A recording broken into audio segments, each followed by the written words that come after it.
एक बार हनुमान जी और अर्जुन में ठन गई। अर्जुन कहने लगे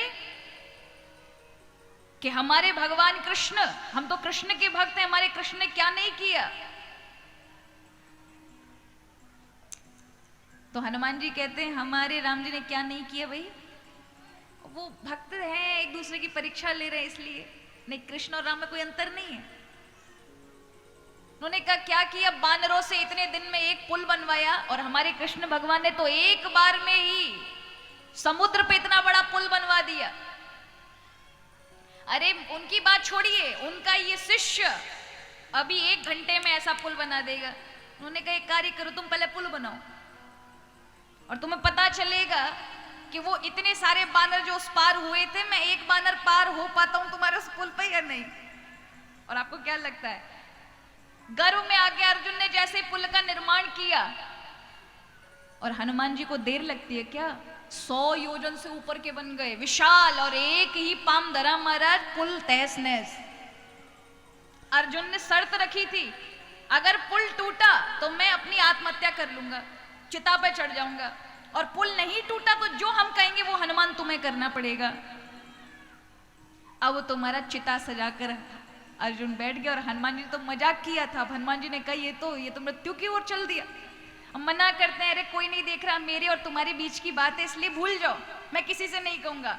बोले आप मुझे ये आग लगाने का काम कर, मैं छत्री हूं, हार नहीं मान सकता। हनुमान जी ने प्रभु को पुकारा, प्रभु जी आप ही बचाइए अपने इस भक्त को।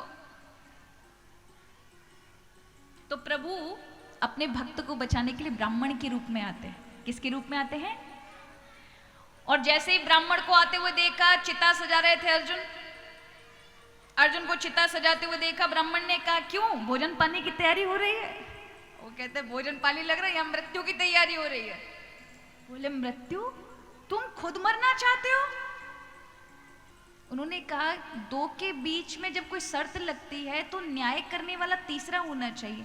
तीसरा कौन था तुम्हारे बीच में, जिसने देखा कि तुम में से दोनों में से कौन जीता है कौन हारा है? बोले नहीं, कोई तीसरा नहीं था, हम दो ही थे। बोले ऐसे थोड़ी ना शर्त मानी जाती है। अब एक काम करो, दोबारा से पुल बनाओ, हम बीच में बैठ के देखेंगे, है ना। और हनुमान जो है वो दोबारा से आए। हाँ ये बात ठीक है, हनुमान जी ने भी कहा प्रभु तुम्हारी चालाकी है, पर फिर भी देखो ये टूटेगा पुल। इस बार अर्जुन ने पुल बनाया, भगवान कश्यप का रूप धारण करके पुल के नीचे लग गए। हनुमान विशाल बनकर के और पुल पे जैसे ही पांव रखा, जानते हो भगवान की पीठ पर रक्त आ गया। इतना भारी पैर था, भारी वजन हनुमान का, लेकिन पुल नहीं टूटा, नहीं टूटा पुल। और आखिर जब पुल नहीं टूटा तो फिर हनुमान जी को शर्त हारनी पड़ी। बोले आप कहो अर्जुन मैं क्या करूं? भगवान श्री कृष्ण ब्राह्मण के अवतार से बाहर आ गए और कहा अर्जुन अभी मत मांगो, आने वाले भविष्य में तुम्हें इनकी जरूरत पड़ेगी तो कहो कि आने वाले भविष्य में मांगेंगे। और भविष्य में जब महाभारत का युद्ध हुआ तब हनुमान जी को कहा, अर्जुन से कहा कि अर्जुन तुम अब बुलाओ हनुमान जी को और उनसे कहो कि वो तुम्हारी रथ की ध्वजा के ऊपर विराजमान रहे, तब तक तुम्हारे रथ का कोई बाल बाका नहीं कर सकता, क्योंकि बड़े बड़े अस्त्र चलेंगे, तुम्हारा रथ न जाने कहां उड़ जाएगा। आपको पता है महाभारत में घटना घटी, बड़े बड़े महाराज अस्त्र शस्त्र आए, लेकिन रथ पर कोई प्रभाव नहीं पड़ता था। लेकिन कर्ण जब लड़ने आया तो उसने रथ पर महाराज इतने सारे बाण चलाए, इतने सारे बाण चलाए कि रथ एक अंगुल पीछे खिसक गया। तो भगवान वाह वाह कहने लगे कर्ण का। अर्जुन मुंह बना के बैठ गया, ये बताओ तुम मेरी तरफ हो या उसकी तरफ हो? सखा मेरे बनते हो, सारथी मेरे हो, वाहवाही मेरे दुश्मन की कर रहे हो।